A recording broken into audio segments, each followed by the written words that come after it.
Hi everyone, welcome back to the kitchen, and today we're going to be making some gluten-free flatbread. I make this for my church, but you can also make this regular and not gluten-free by using all-purpose flour, and it's a delicious option for a sandwich, a wrap, a pizza, or anything in between. I can't wait to show you how these all come together.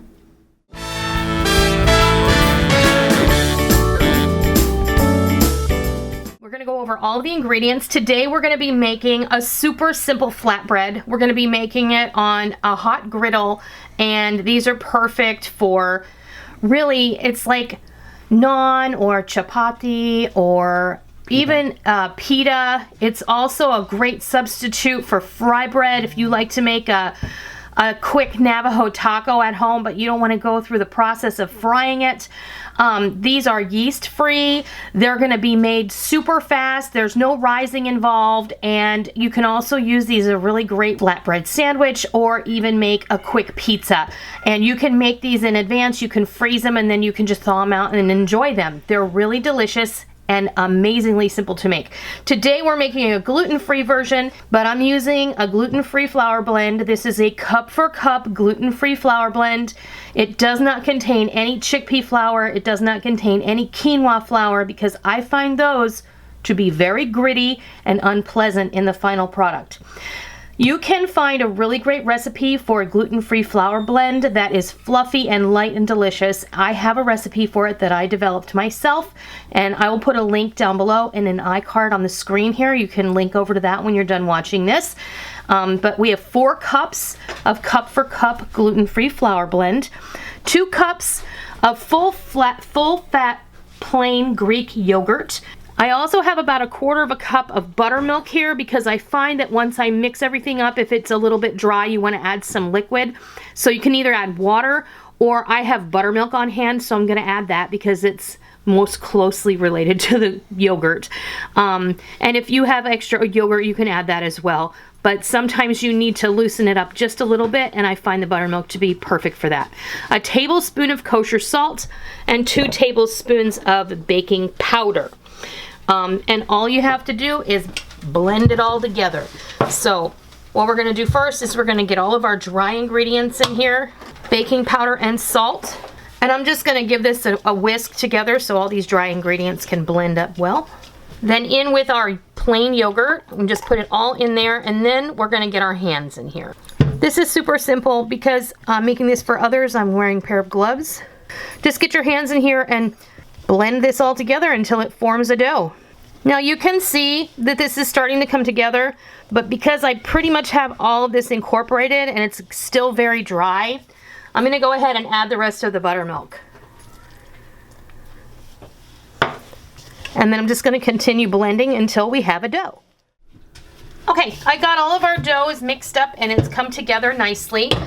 Now, it's really dry here where we live right now, and we've got a lot of pollen in the air, and we've got a lot of wind blowing. So I did have to add about 1/4 cup of water to this dough in addition to the buttermilk that I added, just because it was really, really dry. So what I'm gonna do now is I'm gonna just form it into a log, and we're going to divide this into 16 pieces. So I'm gonna cut it in half. And then each half I'm going to cut into 4. And then each of these pieces I'm going to cut into 2. So we have 16 pieces. I've gone ahead and I've rolled all of these out. I saved the last 2 to do with you guys. What I'm doing, because the gluten-free dough does tend to be a little bit stickier, I like to roll it out on a piece of parchment. Now I have a little bit of coconut oil over here off to the side, and I just dipped the tip of my finger in that, and I'm just giving it a little smear.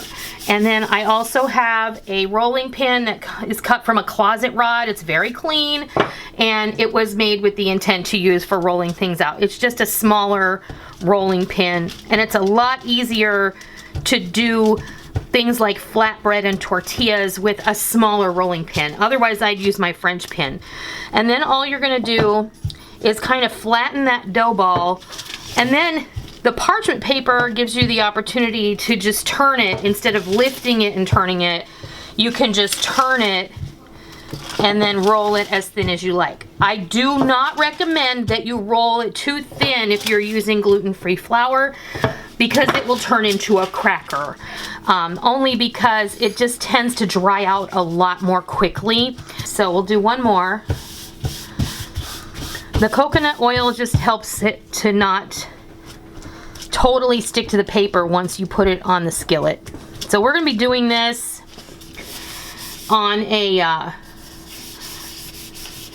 flat griddle on my induction burner, and these go pretty fast.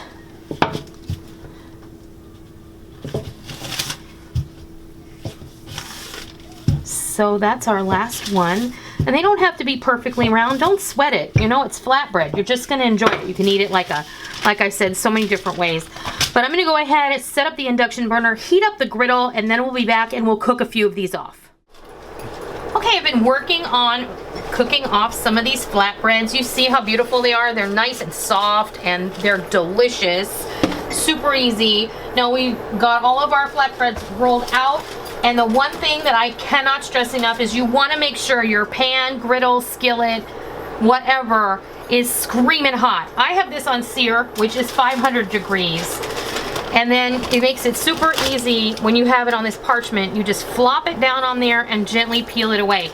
And then what's going to happen is you're going to start to see the surface of this bubble. It's not going to puff up like a pita. This is a different animal, especially since we have not used yeast and we have not used regular flour. You can see the bubbles are starting to form on the top, and when you get a few all around, then you know it's time to flip it over.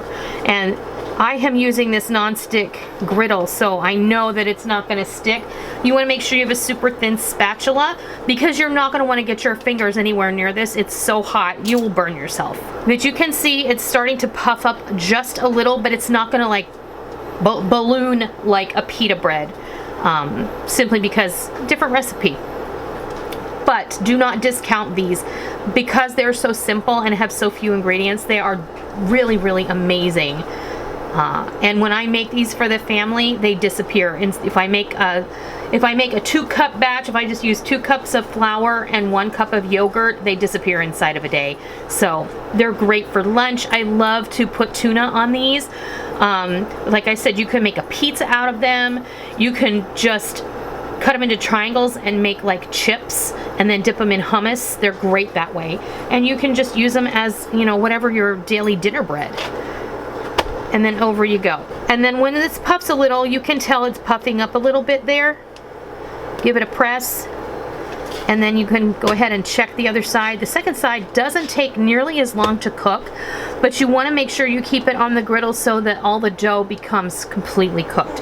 So really 30 seconds on the first side, and maybe 10 or 15 seconds on the second side, and you're good to go. So what I'm going to do is I'm going to go ahead and finish up the flatbreads off camera, and then I'll come back. I'll show you what they look like. We'll give them a taste test, and we'll show you just how delicious they look. So we'll be back in just a few. Our flatbreads are all done. I've placed them out here just so you could see. The recipe that I'm giving you today made 16 flatbreads, and of course you can make them larger and that will make less, but I find this to be the perfect size, especially if you're making them with gluten-free flour, because if you're rolling it out on the parchment, which is a huge help, anything bigger than this is going to be a little too unwieldy, and then you tend to get unevenness in your cook. So you can see how beautiful and soft these are. I folded 3 in half over here. You can use these for soft tacos. You can use them as a base for, like I said earlier, if you're from the Southwest and you're familiar with fried Navajo tacos, if you want to whip some taco meat together and put it on top of one of these, it's really kind of like a gordita, and it's delicious. I'll show you the texture. If you rip one apart, now keep in mind these are gluten-free, but these are not crispy. They're beautiful, they're soft, and they're supple, and they're yummy. Do you want to taste one? Oh, if I have to. You can't even tell. Yeah.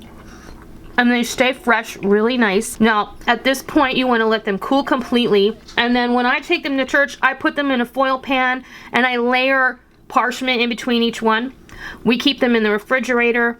You can keep them in the freezer, and then you can take them out to thaw. They'll last up to a month in your refrigerator. They'll last up to 3 months in your freezer as long as you seal them well so they don't dry out. But they're really delicious. Please take my hint. When you buy a gluten-free flour blend, if you're not making your own, make sure that it doesn't have any chickpea flour in it. Make sure that it doesn't have any quinoa flour in it, because those two ingredients make the flour super gritty, and it's very unpleasant to me personally.